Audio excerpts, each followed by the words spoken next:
Well, good morning, everybody. Good afternoon, good evening if you're watching this on the replay. Want to welcome you to today's session of 12-Step Roadmap, how to achieve accelerated results in your business. And today we're going to be talking about Step 1, Session 2, and today's date, and we like to date these because we may be outdating ourselves a year from now, so we don't want to be accused of doing something current when it was really in the past. But we want to welcome each and every one of you today to today's training. Today we're going to be talking about strategy, coaching, and marketing. Strategy, coaching, and marketing. So as we move forward, I want to just do a quick hello. The two trainers for today are myself, Casey Everhart, out of Los Angeles, California, as well as Jennifer Bagley out of Dallas, Texas. And to learn a little bit more about Jennifer and or myself, I'm going to instruct you guys or invite you to go check out our Facebook profiles, our Facebook fan pages, and more importantly, I'd like to have you go watch the orientation where we actually talk a little bit about both of our backgrounds, so on and so forth. So how are you doing this morning, Jennifer? Doing fantastic, thank you. Fantastic. Well, I'm going to pass it over to you because I know we have a jam-packed session. You guys, this is what you'll see on Step 1, Session 1. Go ahead and watch the orientation as well as the Step 1, Session 1. You can do that over at 12steproadmap.com and then just click on Webinar Series up at the top there. And once you click on that Webinar Series, you'll see all the videos, plus you'll have all the homework. This is a sequential training, but it's also okay if you jump in, but I highly recommend at the very least go back and watching the orientation video as well as participating in the homework. So with that, Jen, I'm going to pass it over to you. Awesome. Thank you, Case, and I appreciate all of you investing your time in yourself and your business. With us this morning, we know you've got 101 other things you could be spending your time on, so to have you here, we take with high regard. So our goal is to give you as much value as possible during your time with us this morning, and as Casey said, or this afternoon, this evening, or whenever you're watching this. But our job is to help you win. That's what we believe in. That's what we practice. That's what we preach. If we help you win, we win. That's why we're here today. So Step 1, you guys, in the 12-Step Roadmap really covers 3 primary areas: strategy, coaching, marketing. If you guys have heard us speak or you've seen us on stage or if you watched any of our videos, you're going to notice that we're constantly practicing and preaching, making sure that you do the right things in the right order at the right time. We've designed a program called the Sales Supply Chain Systems. We've developed another program called 12-Step Roadmap to Accelerated Results, and really this is about helping you make the right decisions, the right investments, and do the right activities at the right time, at the right stage in your business.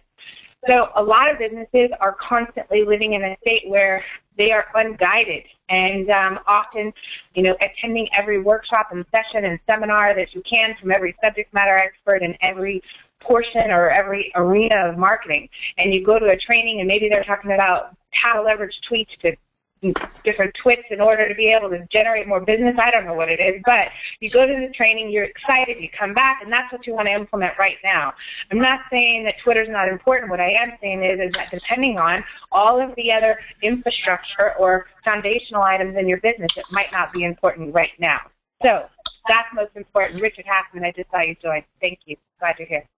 All right, so Step 1 is really strategy, coaching, and marketing. What we're saying is before you go out and you start a marketing campaign or you start investing in websites and SEO and social media and mobile apps and digital marketing and content distribution and syndication and pay-per-click and retargeting and all of the things you can possibly wrap your arms around, you need to have a coach. So I'm going to give you a couple scenarios. I've probably talked to 150 to 250,000 people about their websites. And it saddens me when I hear somebody come in and they tell me their website story about how they purchased this website and that website and this website. I've even heard the story where somebody purchased a WordPress website and said the web team was horrible, and so they bought another WordPress website, and they said that web team was horrible, so they bought another WordPress website. When the reality is, if you buy a WordPress, you never have to buy another website again. All you have to do is retain it, maintain it, and upgrade it. So the fact is, while they were probably trying to save money by using what we call, that's Friends, Family, and Fools, our triple S, probably trying to save money, they wound up having to redo that website over a 10-year period up to 6 times and spent over $40,000 on combined investments across all the different websites that they purchased. However, that's not even the expense. The expense is, for all businesses, the cost of doing it wrong. The expense of the lost opportunities for not doing the right things at the right time in the right order well outweighs the investment for doing it right. So that's why we always start with step one is strategy, coaching, and marketing. We've got to get you moving. Most business owners, no different than any human around America, when January 1st, the new year comes around and they decide they're going to lose weight and they jump on the scale and head to the gym. The gym is packed, the parking lots are packed for the first 3 months, and if they don't see enough results quickly, they drop off. So in our world, we understand that it's human nature to quit. We absolutely understand it's human nature to quit. We also understand that humans are designed and bred to want things fast, immediate, right now. So with that being said, there are some things that you can do right now. There are some things that you can do fast, and there's a whole bunch of things that require time. You've got to be in this in the long run. So knowing the difference, knowing when you can accelerate your processes, knowing when you have to pull back and you've got to fight through the crowds. For example, getting your website ranked on a search engine for a specific key phrase that has 2.5 million other pages trying to just get in the same 10 slots, that's going to take some time. However, if you have the right coach, you have the right mentors, you have the right strategy, you can quickly jump into business, jump into your marketing strategy, and make some immediate results right away so that you're not like the rest of the population that pops into that gym, lasts for 3 months, and goes back to their ways and their routine and gets the same results year over year over year, month over month over month, week over week over week. Casey, do you have any sum ups for that? Yeah, you guys, this is really about making sure that you can do the high leverage activities first. And it's so important that we concentrate on things that you can control in an immediate environment, as well as work behind the scenes. And it is so important, so important to invest in a coach, a mentor, yourself. And I would actually say that for most businesses, this is where it is mind-boggling to me that they will spend a bunch of money doing something that they have no guidance in, and then when it comes to bringing on a coach, a mentor, a strategist, a consultant, they look at it as an expense. And the reality is that you know, in our own businesses, we invest because that education pays off the biggest reward, the biggest dividend. I can't imagine neither Jennifer nor myself nor any of the companies under our umbrella not bringing on folks, people that are driving us to go the right direction. It is probably the biggest investment versus expense. And I just would invite each of you to really look at what your mindset is versus expense versus investment. Having a website go down over and over and over again and having it redone, to me is an expense based on a bad investment. That bad investment is that you didn't bring on somebody to help guide through the process of building the website.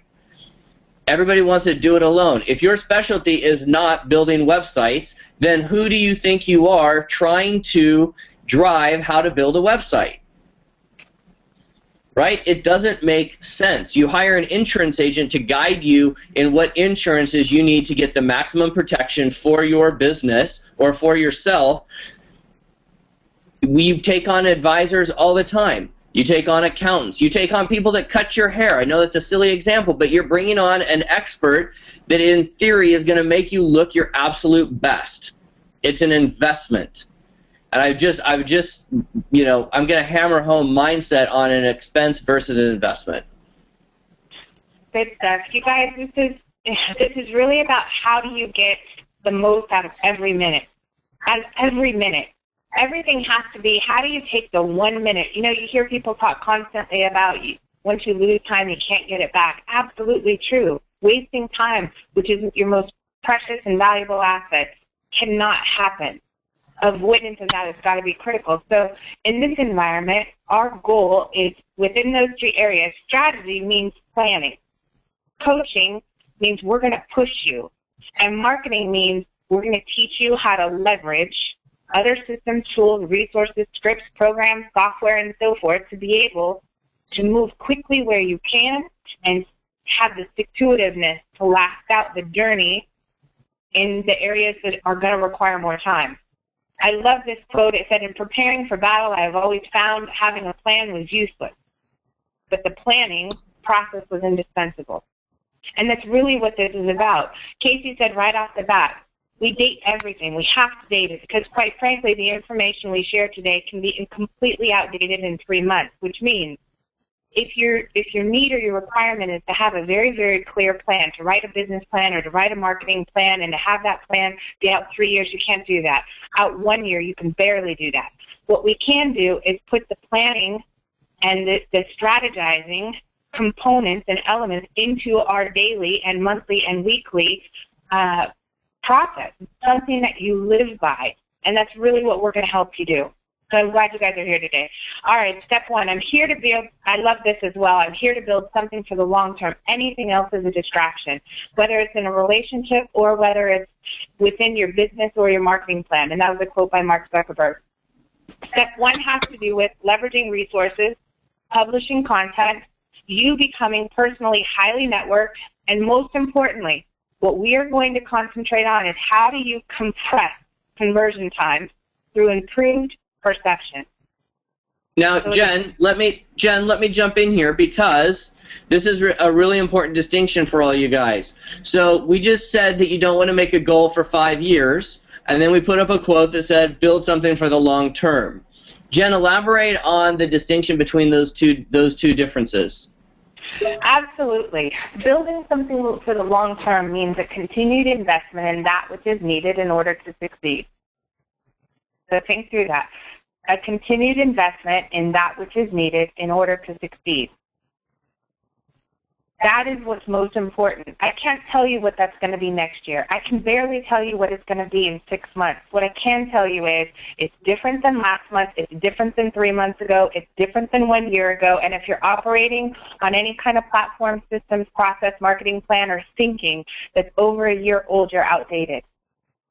That's the only thing I can tell you is long-term in our world, in a digital marketing environment, in a technology-based community where communication, research, conversations, disciplines are all changing to be leveraging different types of techniques, different types of tools, systems, technology, widgets, bells, whistles, whether it's different type of mobile applications, text messaging, video messaging.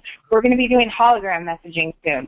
You know, the point being that you have to invest in sticking to the process, being open-minded and positive about change, about learning, and about implementing, evaluating your results, and making changes accordingly. And most important, let somebody else stay on top of the future. Let somebody else stay on top of what's changing, what's happening within technology, within the digital environment, in the social media environment, web-based environment, search engines, and so forth.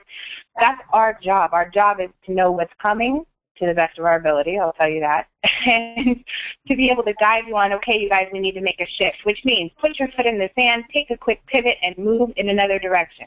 And we have to be able to do that very, very swiftly. Stuff changes. So that's what I mean by that. The plan is that you're going to stick to it.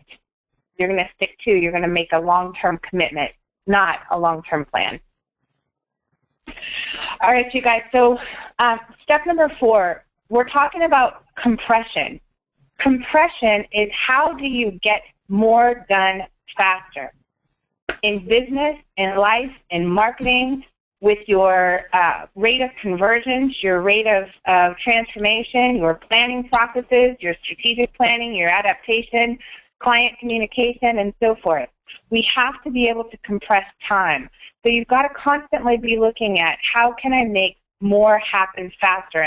When we get into the compression of conversion times, I need to have a prospect that you work very hard to attain, whether it's through your network, customer communication, a referral from a third party, another doctor, a physician, from a painter or another contractor, wherever that business came from, we have to be as focused on compressing the time from the second they see your website or the second that they make connection with you or the second they have your name to the second that they choose to do business with you. That is goal number 1. All too often I see businesses, especially with smaller budgets, jump into a marketing environment and the first thing they want to do is new client acquisition through search engine optimization. That is a long-term process, not an immediate. The immediate is let's get you making money while you're working on the things that take time. Making money is going to happen by compressing the time frame that a prospect makes the decision to do business with you. So that's what we're going to concentrate on right now. We're always going to be teaching and promoting and encouraging and coaching and strategizing with you about how you can generate more revenue faster, because that additional revenue you can invest in other areas, especially for some of the long-term, more complicated marketing techniques. I love this quote by Tony, so we included this. High achievers set up systems, people, and processes to help them discover distinctions and achieve greater results. The word distinctions, when you're sitting in a coaching environment with Tony, really, these are often blind spots. These are the things you didn't know you didn't know. These are clouds inside your window that allow you to have a different view of reality. Doesn't mean it's the truth. It means it's the truth to you. And so I love the fact that when I'm sitting with Tony, he's driving me to look and see past those distinctions and identify blind spots in our business, things we should be doing differently, things that we have done wrong. And I promise you we've done a lot wrong. So, and I'm happy to share those with you. I love the fact that you guys are all here. You'll notice that we have a high energy culture. If you surround yourself with high energy people, you're going to get superior results. When you surround yourself with people that are negative, or they don't have a high energy, they have a low energy environment, you're going to notice that your results are going to be average, satisfactory, at bare minimum good. I want more for myself, and I want more for you, and that's why you'll see when Casey's jumping on a stage, you're going to see him run down the middle of the hallway. I'm in 4-inch heels. I'm not going to run, but I talk faster, so we're even. All right, jumping into the meat of this session today, we're going to talk about perception. I want you to think about being strategic and intentional about everything you do, not haphazard. Your brand, your visual appearance, your attitude, your persona, and the materials that you represent your company with matter. I want everyone on this to think about in 2014 and beyond being presentation ready at all times, which means you've got to be ready for an initial perception. During the last session, we talked about the things you can accelerate versus the things that are slow growth. If you missed that, go check out session 1. Things you can accelerate: building of your network, fans, friends, followers, downloads, subscriptions, views, and so forth. Things that take time: SEO, Pagerank, Edgerank, traffic. It's going to take your participation. First things first, I think I saw Sean join the call today, and I asked him, can I please use your website? I think I'm not even going to tell you what he said, but he said yes in an interesting way. He'll probably post on there what he told me. So Dirt Heating and Cooling, I love this company. I love their team. I love their leadership. I love that we can have this down and dirty conversations about their company. But I want you to look at this and visually. So if I was to just pull this slide up, instantaneously, what kind of feeling do you get when you look at the design on the left-hand side versus the design on the right-hand side? And the design on the right, you're only able to see this, like a third of the entire layout. But I wanted you to be able to just very quickly, if you were the one making a buying decision and you had to choose which one is going to condense your time to make a decision, the one on the left or the one on the right. And you guys are more than welcome to comment and post. We'll keep going. Hovland, a new client of ours, they just signed with us, I think, a week ago, and we got their design done before we had their project launch call. So if she's watching this, Ms. Sherry, yes, your design is started, even though we haven't had your launch call yet. But again, I wanted to show you, what is the perception of the left versus what is the perception of the right? How do you feel instantly? We'll come in.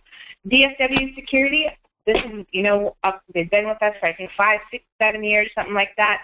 And this is the third rendition we've done of their website. I love the fact that every 18 months they do exactly what we tell them to, which is we want to upgrade the design. We want the design to be more mobile, more app. So you'll notice on the left-hand side, this was actually a major upgrade 2 years ago from where they were. However, now it's very, very outdated. Very outdated. So if you look at the one on the right, you're going to see it's very mobile. It's extremely interactive. The site is going to be gorgeous. Even my own sites. You guys, if you look at jenniferbagley.com, ciwebgroup.com, 12steproadmap.com, I'm not happy with any of them. So we're doing the same thing. You can get the elements are different. Visually, they're different. They're cleaner and so forth. Again, I want to talk just about positioning. Your positioning is either going to convert, confuse, or attract a new client.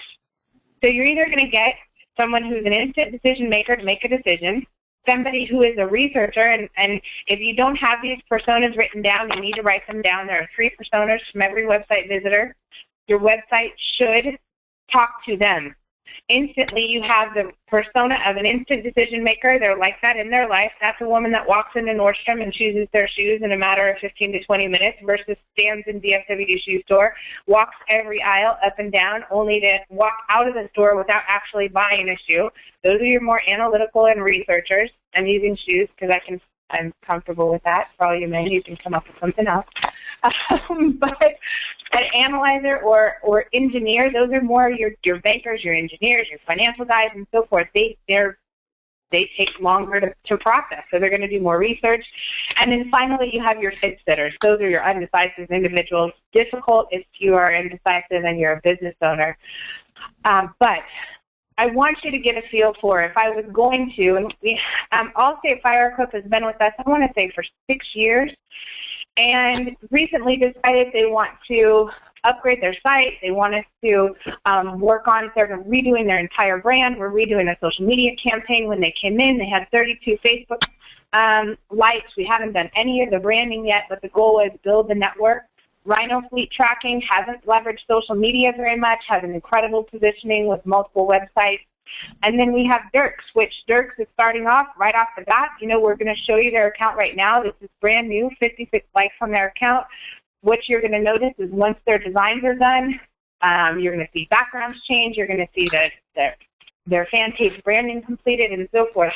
But I just want you to think about, as a consumer, if you were to go visit your own website and then you were to tell somebody, this is how it makes me feel, would I be a fence sitter? Would I be a researcher? Would I make an instant decision? And would I give them my contact information?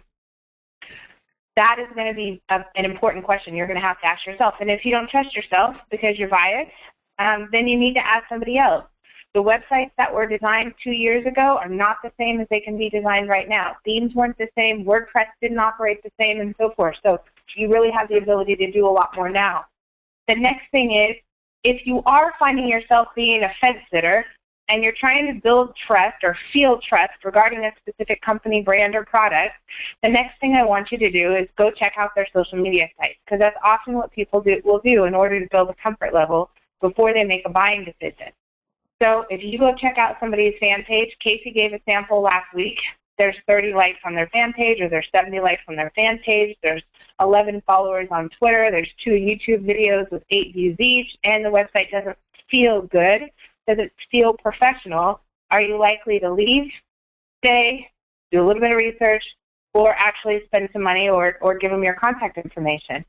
And it is a relatively easy decision once you are honest with yourself about your current positioning. And so we want to really focus on the things you can do now are related to your positioning and making sure that when a new prospect comes to your site, especially your referral business, right now, that is the most protected asset you should have, is making sure that referral business, when it gets there, they instantly have the ability to make a decision and that you get to retain that client.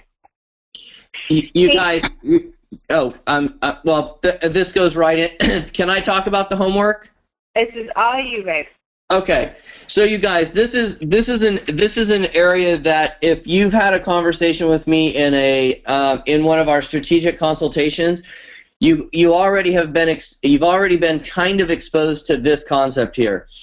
You need to really be honest with yourself and go look at your own social media and your own positioning in the same way that you yourself go buy stuff. I can't make it any simpler than that. I had a gentleman on the phone this past week, and when we did his consultation, I had all his social media open on every tab. So we started talking, and I will say I kind of tricked him. and this is going to go right into this homework. So I kind of tricked him. I said, what was the last major purchase you bought?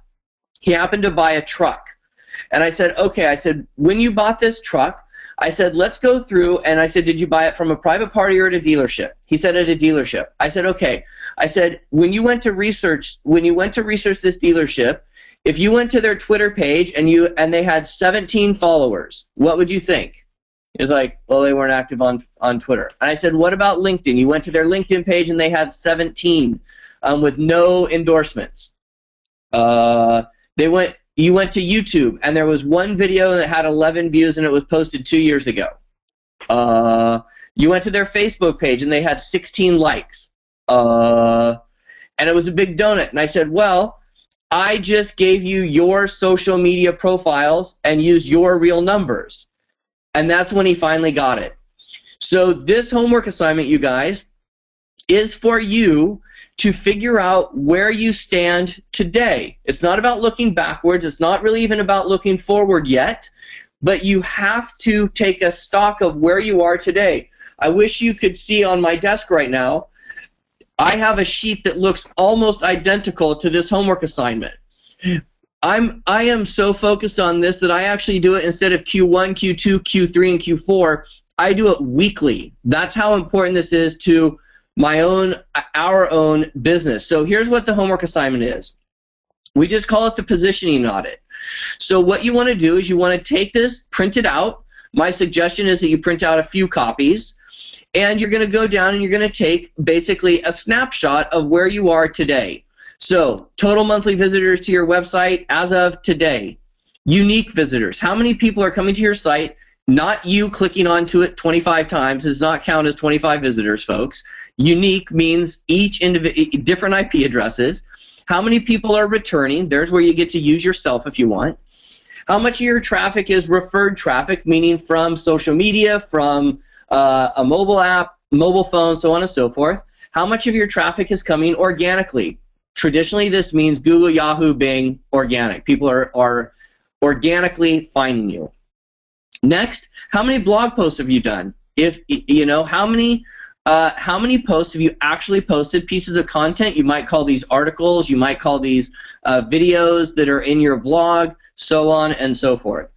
How many landing pages do you have? How many different points of entry can people enter your site to find your content? Numbers of calls to actions. If I go to your website and I want to pay you $10 million for your services, you had better make it easy for me to contact you. That's what we call a call to action. In the real world, we hate being told what to do. However, in the online world, we must be told what to do. Good internet folks, you will see this all over. Watch my video here. Call us. Put in your name and email address here. Contact us. Hit me up follow me on Twitter. Join our G Plus circles, so on and so forth. How many new leads did you take in this month? New leads, right? How many new opportunities? An opportunity is even before a lead. How many opportunities did you have to convert somebody to a lead? Okay? How many number of customer referrals? This is fascinating to me that people don't keep track of this. If you have one person that's referring you 10 pieces of business and you don't reward that person for that, shame on you. Buy them a car. I have a good friend of mine who did such a good job that they did in fact buy him a car. They bought him a Lexus. Some of you on the call know who I'm talking. Know who I'm talking about. But we try when we have somebody that's become a fan of ours, and by fan that means they are referring us business. We post on Facebook. We send them coffee cards. We send them greeting cards. We do marketing pushes for them. We want to encourage referrals as much as possible, right? Richard Hassman, Bruce Waterman sends us stuff over. When you want to make folks your fan, when you make them their fan and they send you referrals, that is when it is awesome. Number of conversions. Right? How many sales conversations did you have that led to somebody actually giving you 16 digits and an expiration date? How many people did you actually convert from a lead to conversions? And I can already hear some of you going, well, I don't know. I don't know. I've never thought about it. Well, I don't. And you just go based on willy-nilly. Okay? So please, you got to keep track of this. YouTube subscribers. How many people? Now look, here's the deal. And we're only using the main ones, but I'm using the social media ones, you guys, that everybody uses, right? You can go play on some of the smaller ones. That's cool. You can go dominate in there. That's great. That's not where the public goes to check out your social media profiles. Okay, so how many YouTube subscribers do you have? And I will, again, put yourself in the buying spot, right? If you go to somebody's, I always go to their YouTube account. That's the first thing I do because I want to get to know them, right? I'm probably more of an engineer analytic person. I'm not an instant decision maker. Some of you know that about me. I want to go check out. I want to make sure. I want to see what's going on. I'll probably look at your competitors. So if I get referred to you, you better hope that you dominate where I'm looking to validate. Okay, so how many YouTube, scroll up, Jen, I'll go fast. So how many subscribers do you have? How many total channel views? If your channel has 7 views and you posted 1 video 2 years ago, you need to call us. Okay, how many YouTube videos do you have? I think as it sits right now, just on my personal account, I'm at about 300 videos. Jennifer's probably at 400 videos. Between the two of our organizations and our umbrella organization, we have thousands of videos. Each of those videos is driving leads and opportunities to our organization every single day. DFW Security, Avcor. I know Blake Crenshaw's doing videos. Bruce Waterman's doing videos. The more videos you have, you guys, these are assets that go out into the marketplace and work on your behalf. Google Plus Circles. How many have you in your Google Plus Circles? I have the 2 things there. Have you in your Google Plus Circles, and how many do you have in yours? Sorry, you guys. I'll go back as soon as this is done, and I'll correct that. Have you in your G Plus Circles? Kat, if you're listening, just make a note of that. I'll come back. Okay? Facebook profile friends. If I go to somebody's Facebook profile, and here's the deal, folks, I can hear you already going, well, I try to keep my business and my personal separate. Sorry, doesn't happen. Wish it did. Like to have that conversation with you. It just doesn't occur. Sorry, don't know what to tell you. Right? If you go to somebody's Facebook profile and they've got 17 friends and they're posting all politics, congratulations. I can't wait to talk to you about how much business you're actually losing. Okay? Your Facebook fan page. If somebody goes to your Facebook fan page, and I assure you that they're looking, and they see 16 likes, or your competitors are coming up when somebody does a search for you, you've got even a bigger issue. How many fan page likes do you have? If the number, think about, again, what's the number that you would feel comfortable handing your credit card to? Would you feel comfortable handing your hard-earned cash over to somebody that has 7 likes? Or would it be more intentional if they had 70,000 likes? Right? How many face groups do you own? Right? This is one that we don't talk about too much, but there are gazillions of Facebook groups on Facebook that you can literally go and just write the guy or woman that put it together and say, hey, this is an inactive group, can I take it over? You'd be shocked at how many people will just give you their Facebook group. That gives you instant credibility and instant access to be able to have content delivered to that entire group with one click of a button. Take a look at North Dallas Denture Center here. Look at, he's a good-looking guy. He's got a great, clean picture. He's got 10,360 likes. He is a denture doctor in Dallas. If you were going to let somebody stick dentures in your mouth and start jamming around in your mouth with a needle and a knife, would you rather have somebody that has 7 likes or 10,360 likes? To me, that is a no-brainer, right? If you're going to engage somebody in a social media conversation and bring them on as a social media consultant or strategist, do you want to go to their Facebook page and see that they have 300 likes with nobody talking about it? Or do you want to pull somebody like Jennifer Bagley, who's got 66,000 likes and 48,000 people talking about it? To me, it's an NFB. No frickin' brainer. This is so important. Okay, let's go back. Jen, pull me back if you can to the homework just for a quick sec. Okay, how many Facebook groups do you own? How many Twitter followers do you have? If I go to your Twitter account and it's a picture of an egg and you have 7 followers, 0 tweets, and nobody following you, that is a problem. It does not matter to me as a consumer that you don't have the time to do Twitter. I don't care. I'm the buyer. I have the credit card. You want my credit card. You better figure out how to impress us. Right? And I say me and I'm only using that because I want you guys to put yourself in the buying seat. So important. How many people do you follow on Twitter? Right? Jennifer and I both follow tens of thousands of people. Why? Because that's where you can get educated, you get content, you get connections, you convert those connections into leads, you connect those leads into conversations, those conversations lead to sales. Right? LinkedIn connections. This one cracks me up. A lot of people will say, oh, my ideal client is a business owner, and then they won't have a LinkedIn profile. To me, that makes zero sense. Zero. Okay, scroll down for me, Jen, if you can. And this is the same thing, LinkedIn group members. Okay, LinkedIn group members. Next up, these are for me 2 of my most important ones that I track every single day in our business. How many people are you connected to in your email account? Some of you should probably have a Gmail account. How many people are in your actual address book? And how many people are what's on your list, your newsletter list, your list of people that you communicate with? Now let me put this into perspective, you guys. From a marketing perspective, just from a marketing perspective, if I have a list of 100,000 people that I spend my time building that list to 100,000, and you're a competitor of mine and you have a list of 10 or you don't have a list, who wins? Everything else being held constant, I will win every single time. If you and your competitor, you have a list that's 10 times the size of your competitor, that means that your competitor has to send out a message 10 times to hit the same number of people that you have to send out once. That's compressing of time. That's leveraging, right? When you have your mobile phone app built, and I say when because in today's business environment, we're getting closer and closer that you must have a mobile phone app for your business. It is a huge way to connect with people that you probably wouldn't be connected with otherwise.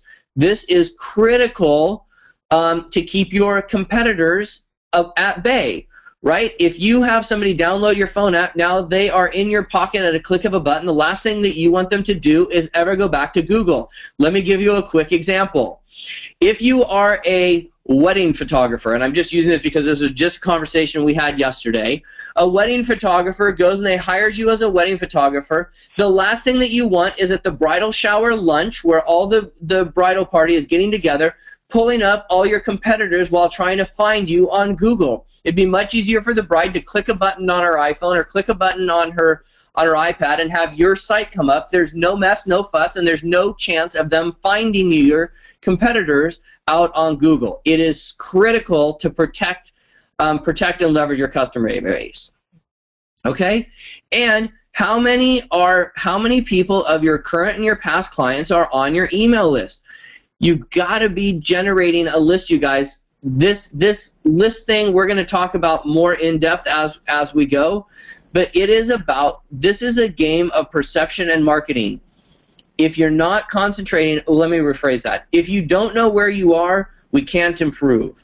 So today's homework assignment is for you guys to go pull this worksheet and really fill in every single line here, even if it says 0. It gives you a starting point. It gives you a baseline, and then work on how to improve that. Again, for me, I don't even know if Jennifer knows this, but I literally have a sheet on a clipboard in my office on my desk where I literally keep track of YouTube views, YouTube subscribers, Facebook fans, Twitter followers, LinkedIn connections, and I do that on a weekly basis. It's in front of me, and the minute I see a 0 at the end of the week, I know what my project is for the following week. So your homework is to get a baseline of where you are today. Jen, I'll throw it back to you. All right, thanks, you guys. This is smart, you guys. This won't take very much time. Just do a quick audit. If you guys are on our marketing plan or you've subscribed to step 1, we're going to want you to do this anyway because I want you to keep track of where you are for for Q1, Q2, Q3, and Q4. Our goal is to make sure that you are constantly improving and increasing your positioning and so forth. So this is an easy homework assignment. That should just take minutes, and it's very, very smart. It's the right thing for you guys to do. All right. We talked a little bit last week about authorship, which in December of 2013, Google had a new change in its algorithm, which a lot of webmasters and marketers, professional marketers, are calling it the authorship shakeup. This is very important. This is natural progression and evolution of the internet and changes surrounding search engine optimization and content marketing and so forth. So if you look at content marketers, you have content experts. I'm going to share one of our best content experts. Tammy Kling is an author of over 140 some books. She's written the most recent book she launched with Tony Jerry is Be Great in Business, Business Ground Rules, 100 Lessons for Success with Tony Jerry and Peter Thomas, our business coach, and Tammy Kling, our client and referral partner, and she's going to be helping us launch our book this year as well. But she is a content marketer. She's incredible about writing content. She does a lot of web content. She does a lot of book content. She does a lot of blog content. And, you know, it's really interesting. We were looking at her profile the other day, and she has what everybody else doesn't have, which is she is a writer. I mean, she's an incredibly awesome writer. She's a ghostwriter for multiple successful CEOs as well as engineers and medical professionals and so forth. And it's interesting watching someone that has all of this content but doesn't quite have the network that is leveraging the time she spends writing content to the best of her capability. So I love the fact Tammy sends me a text message in the middle of the night and says, 2014 girl, game on. She said, I'm going to make it my goal to have, and she starts rattling off one after another, and her texts are funny when they come in, but she starts rattling off, I'm going to have 30 comments per blog post, I'm going to have X number of shares on Facebook, I'm going to have X number of engagement and likes and so forth, and she's literally, I love how she thinks, because last year she said, I'm going to write more blogs. I spent all my time writing books. I'm going to write blogs, and it's going to be great content, and she did it. And now she says, I'm going to author other people's books. She does it. Now she says, I'm going to increase my engagement by building my profile, my network, my connections, and engaging more with new prospects and so forth. It's very interesting because you take companies that maybe started as a one-person shop, and those who have followed, guidance and direction, we do take some risks. I will absolutely say that, in our business and with the things that we do on the internet, we take risks, we push. I can't say that I haven't been turned off of almost everything out there. So I know where the line is drawn. I know exactly where we can push, where we can't push. And it is about taking risks. It is about pushing further than you can see so you can go farther. And I'll tell you, getting stuck underneath a rock and having no visibility is not where you want to be. So the authorship change was critical because essentially it said for all of you that got it and understood that content is king, he or she who produces the most content wins. And the more that content is shared with other individuals and the more that content is backlinked to, which means essentially you're getting a thumbs up from a third-party website, which is a testimonial in Google's eyes, the more real estate you own, and the further up those pages are going to be inside Google search engine. Now, you have hundreds and hundreds, thousands, actually millions of blog writers, content producers, and I'm going to come back to that, but you have all of these content producers publishing content, and now Google says in order to be able to present the best content to my clients, who are people searching, I need to know who's more popular. So there's a few logistical things that need to take place in this month. I'm going to tell you, before you move into next month, this is what I want to see everybody do. The first things first, you've got to have a Gmail account. Your Gmail account needs to be tied to your Google Plus account, your Google Plus business page, your Google Analytics, and your YouTube account. There's other things, but those are the primaries I've got to have you do, all under the same Gmail account. That Gmail account needs to be used on your user profile on any and all websites that you publish content on. So, for example, if you're a killer content publisher, I'm going to use James Lee with Columbia West College. They're publishing content on their own website, on their university website, on DNETTV.com, and on schoolnet.org. They're publishing content, redirecting content, spinning the same content. They're syndicating the same content on all of those sites. The user profile that must be used on all of those sites must be that same Gmail account. The Gmail account needs to be set up with an avatar so that all of your user profile spreads from site to site to site. That user account or that Gmail account also needs to be connected on all your social media sites, your Facebook page, your fan pages, your Twitter page, and so forth. What we need to do, and everybody's got to get on this bandwagon right now, is we need to make an author popular for your business. If you have multiple people writing for your business, each of those authors needs to have authority, and they need to be popular digitally. So first off is your Google profile. What is your Google profile? Your second one is connectivity, making sure that it's completely connected to all of your social media networks. Your networks, all of them are using the same Google profile. This is going to help improve Trustrank, social equity, and it's going to have a significant impact on your SEO value. Significant impact. You can no longer simply just blog randomly using 5 different accounts. You log in and there's no connectivity, there's no plan, there's no synchronization between those accounts. So in February of 2014, or whenever you are watching this, I want you to make sure you start with your Google profile and you make sure, this is just an administrative work, that's all it is. And I'm going to show you how to do that as well. All right, we talked a little bit about high-leveraged activities. You guys, the goal is outsource what you can, because internally there's things only you can do. I tell people in our business all the time, there's things that only I can do. If I find myself doing things that anybody can do, I have a problem with that. I want to outsource anything and everything I possibly can so that I can free myself up to do only those high-leverage activities that I know only I can do. So that's going to be very important for you guys as well. Step 1, if you haven't looked at the Step 1 solutions, I want you to go check it out. It's Step 1 Strategy and Marketing Plan. You can click there for it, or you can go to 12steproadmap.com and under Form, I think it's either on the handouts or forms, it's called an action plan, 12SR action plan. Go click on that and click on Step 1. These are the 4 most important things I want to leave you with as far as this Step 1 plan. Number 1, you need to use tools that provide you with leverage. So in the future, you're going to hear us talk about your website integrated blog, WordPress. You're going to talk about social media distribution tools. We're going to talk about CRM system and so forth. We're going to talk about people and scripts and people that are smarter than us doing work for us that are faster.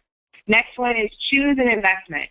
So a portion of this is going to be, what is your investment in time and what is your investment in capital? What is your investment in resources? Those are the 3 things you really need to play with: time, resources, and capital. Next, you've got to commit to participate. So the reason Step 1 is called Strategy, Coaching, and Marketing is because 1, we need to be working constantly on having a fluid strategy together. 2, you need coaching. You've got to have someone that's guiding you on how you can better improve the results. Well, let me say this.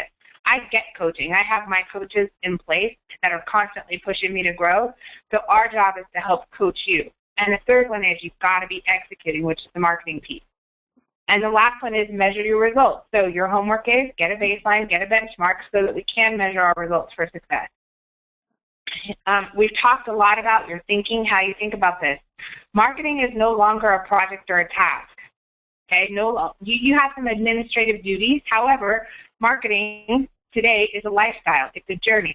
If you go back and you reference the homework assignment in Step 1, hopefully you started off with some clarity. What do you want? What is your vision? And do you have clarity on ultimately what you want out of your business and your life?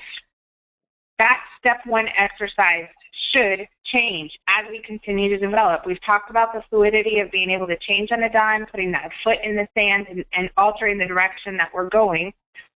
That assignment should absolutely change itself. This is just a little note from us, you guys. I mean, half of this starts with loving who you are, loving your life. Casey and I, we love ours. You'll notice, you'll hear it in our tone, you'll see it in the way we communicate with people. We're excited about it. We tend to shy away from negativity, and we run relatively fast. We love ours, not because we're making money, but because we're making a positive impact, because we're giving back to others. We love making deals, and we love making connections happen. But most of all, we love making people who are winners win more. We have, speaking of being nimble, we've made a pretty significant change I want to tell you guys about. As we wrap up here in the last 10 minutes, Google Apps was step 2 in our 12-step roadmap. It was a series of training videos that taught you how to use all of the different, and not even all, so there's too many to put in there, many of the different tools within the Google Apps platform. What we've decided to do for you is to make all of those videos public and available for you. So if you go to 12steproadmap.com, and you click on webinar series, you're going to see all of step 2's videos are recorded. They're there for your use, setting up a Gmail account, connecting it to your Google Plus account, your analytics, your YouTube, and so forth. All of those training videos have been made available for all of our registered 12-step roadmap attendees, so you guys go check those out. And we are making a pretty significant change to the 12-step roadmap program. Step 2 is now going to be strictly about vendor selection. We've noticed that early on in a business owner's decision-making process, this tends to be an area that they're struggling with. How, what questions do I ask? Who am I choosing? How do I make decisions on vendors? What kinds of vendors do I need to be looking for? And this even includes software, services, outsourcing, and so forth. And so we're going to spend a few sessions in February on vendor selection for step 2.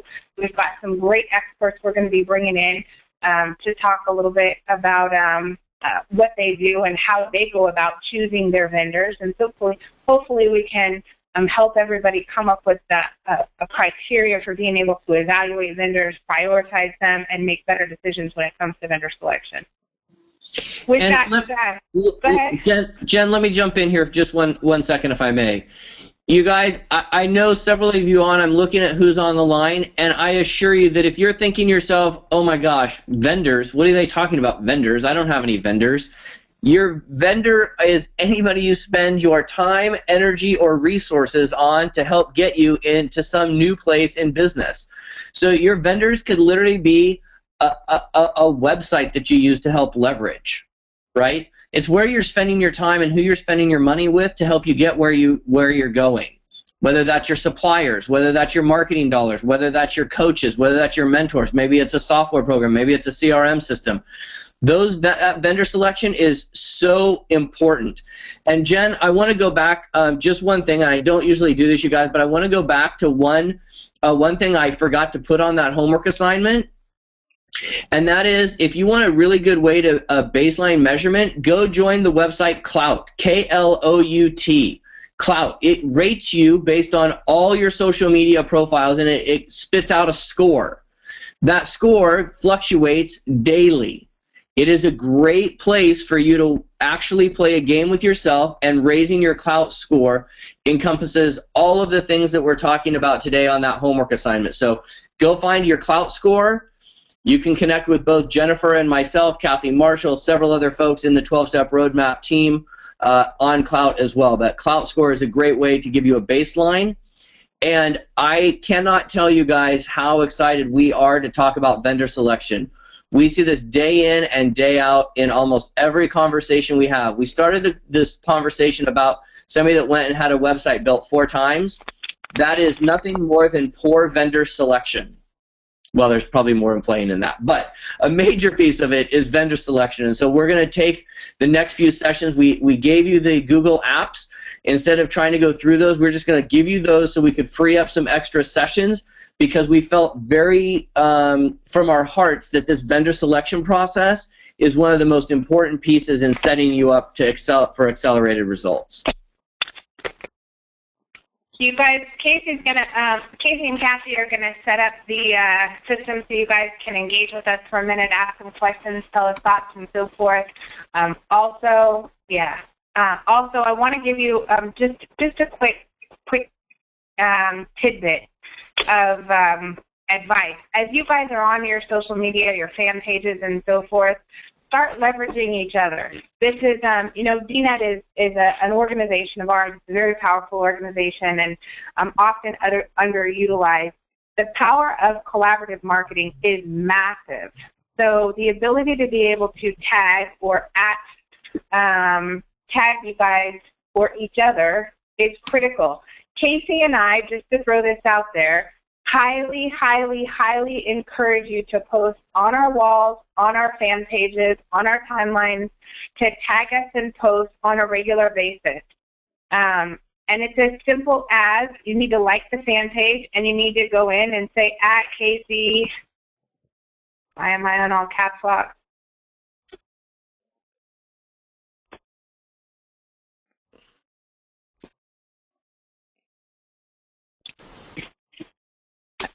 At DNET, for example.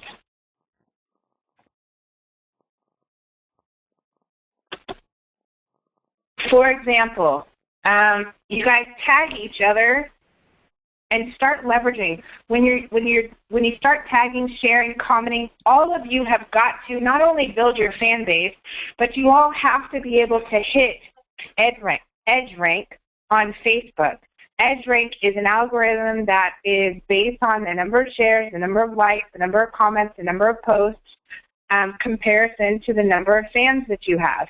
So help each other by sharing each other's content, by resharing photos, images, galleries, and so forth. You'll notice I shared David Fagan's photo album with Maurice and Casey and so forth.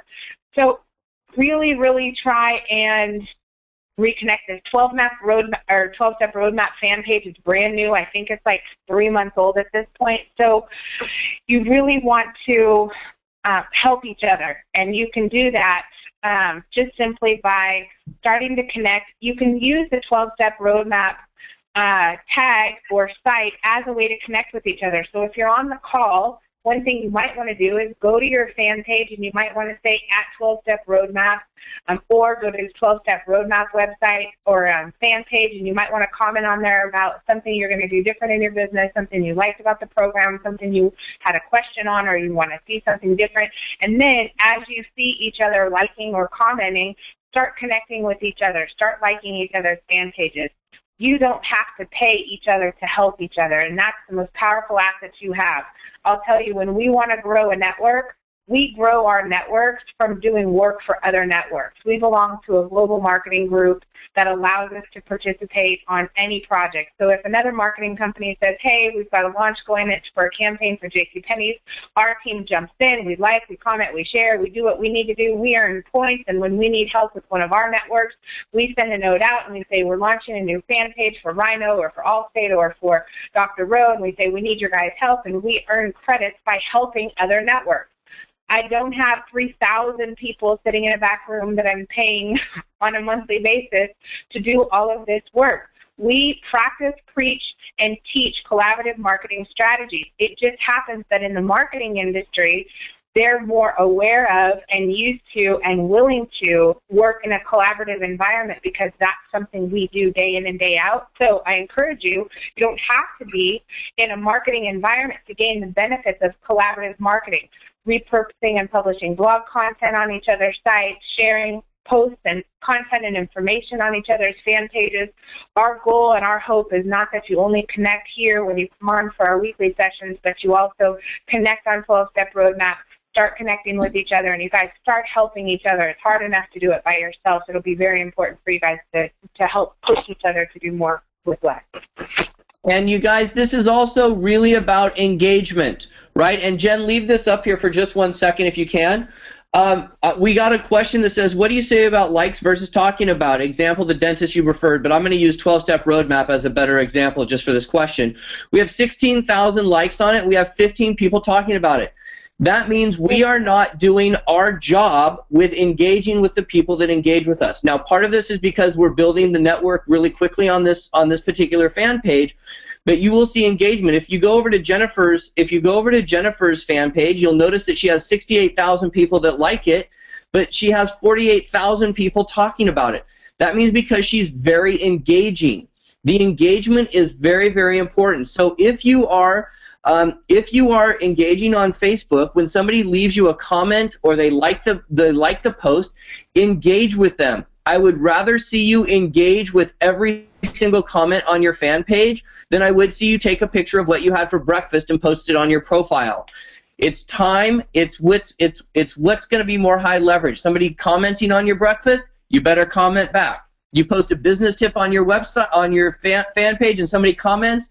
Nothing's more irritating to people than go and they engage you on your fan page and you don't comment back. Again, put yourself in your spot. You see something on somebody's fan page, you comment, and they don't respond, you're out.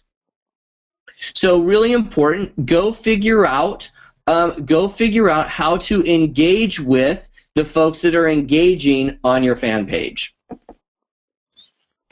You guys, any other questions, thoughts that you want to throw out there that we can help you with? And you guys are on mute at the moment, so if you want to type them into the box, you can type them in. Did we just unmute everybody? I think we're unmuting you. So if you guys have questions, comments, you should be able to. Jump on. It looks like some of you are being unmuted. Kat is doing a fantastic job of unmuting folks. Anybody have any? If you can hear me, I thought today was just wonderful. Awesome. Is this Sophia? Yeah, it is. I just thought this was just a lot of insight, and as you were speaking, I was able to even post many things about your seminar on LinkedIn and Facebook. It was great. Fantastic. Thank you, Sophia. I appreciate it. Have a great day, everybody. Anybody else have a question or a comment?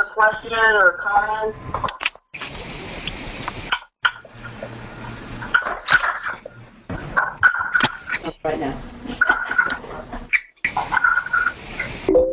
I want to thank Jay. He said, I want to thank Jay. He said, I love your passion, Casey and Jennifer. I get amped every time I hear you two badass rock stars. I love it.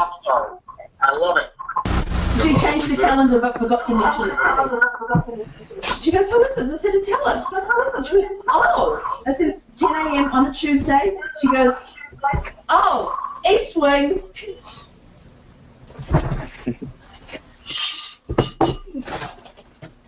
She enjoyed my video though. She what? Enjoyed my video. She has some notes. And she wants us to sit down and go, we're both watching it at the same time together and go over the notes and things.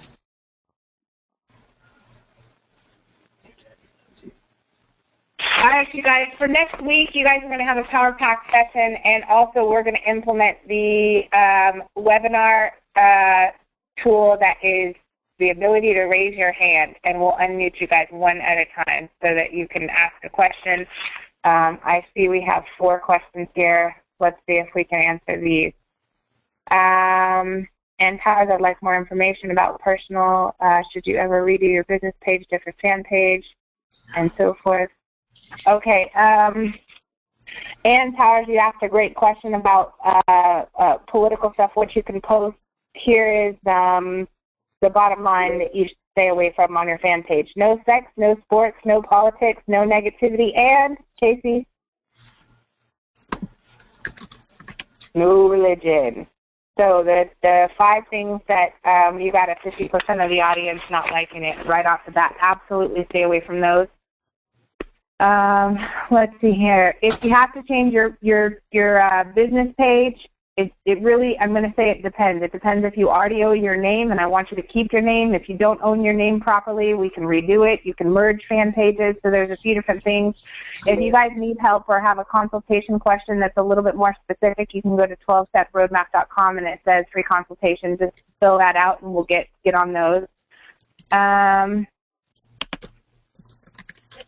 Yes, good question. What do you say about likes versus talking? So both are important. The process in my eyes is build your likes up quickly, build your content up secondly, start engaging with your network third, and at that point you can start improving the number of people talking about you. If you have nothing to talk about, no one's going to talk about you. So it actually is much bigger and greater than just having a Facebook conversation. It's more about what kind of content are you producing, what kind of value are you bringing to the table, what kind of questions are you asking that is even going to get people to start engaging with you. You've got to do something worthy of talking about in order to get people to talk about you. So I personally, every single morning on each one of my fan pages, I go through, I constantly am reading and studying and posting things that I believe are of value to other people. They get shared and so forth. I see a lot of people tagging, using a hashtag and so forth. So I'm not great at it. Quite frankly, I'm not. I got 6 million things going on, no different than all of you, but I'm trying. And that's all we're asking is that you guys try and that you put effort into it. I will throw out there right now, I'm the worst manager of my Twitter account you could ever see. My Twitter account, I think it has 10, 11, I don't know, 15,000 followers. I automated all the publishing because I can't get myself to log into my Twitter account for anything. I literally have prospects going to my Twitter asking for a quote, and my competitors are answering them with pricing. That's how bad I am at my Twitter account. So I'm saying that because all of this takes time, it takes effort, and it's going to take some change in behavior. And so just keep working at it. Do one thing at a time and get some help. I have a new question. All right, let me see. Someone just posted another question. Facebook, if you're a marketer, consultant, all those people liking our talks about our marketers. No. So that is a wicked question. Initially, we were talking about the compression of time for conversion. So in the beginning, think about this. When you go to somebody's site and you click on their site and you click on their fan page, the first thing you do when you look at their fan page is you look at how many likes do they have. The second thing you do is you go browse their content.